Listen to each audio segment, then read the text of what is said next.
Back here on Midday, knee replacement surgery is often a painful procedure. Then comes a long recovery and the use of powerful and sometimes addictive medication to control the pain. As Serese Cole reports, a Fremont Health doctor is performing a new procedure that's offering relief and stopping the pain cold in its tracks. It's a huge game changer when it comes to pain control. Dr. Jeffrey Himmelberg is excited about a new treatment for patients undergoing knee replacement surgery. It's called Iovera, and it literally freezes pain away. It works like this.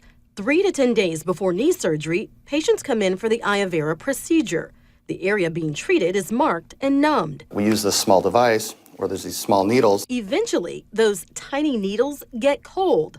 So cold, an ice ball forms around the tips. That ice ball damages the nerve that transfers pain from the knee to the brain. What we're doing is we're long-term blocking that signal so the patients don't perceive pain. The entire procedure takes 15 minutes. What's unique about this treatment is patients feel the difference immediately. In most cases, they get relief before they even walk out the door. Most patients will walk out of here virtually pain-free. The pain relief lasts 90 to 150 days. Dr. Himmelberg says it's what happens after the knee surgery that's most important. We're seeing that they can get range of motion achieved much faster. They have told us how, especially in patients that had maybe one knee done without the treatment and then had their second knee done with the treatment, their recovery time roughly is about 50% shorter when it comes to being up and mobile and being pain-free. And because there's less pain, there's no need for powerful pain meds like opioids. And with everything and, opioid addiction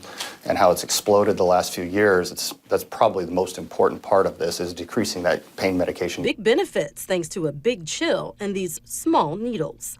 In Fremont with Adam Preister, Serese Cole, 6 News. All right, Serese, thank you.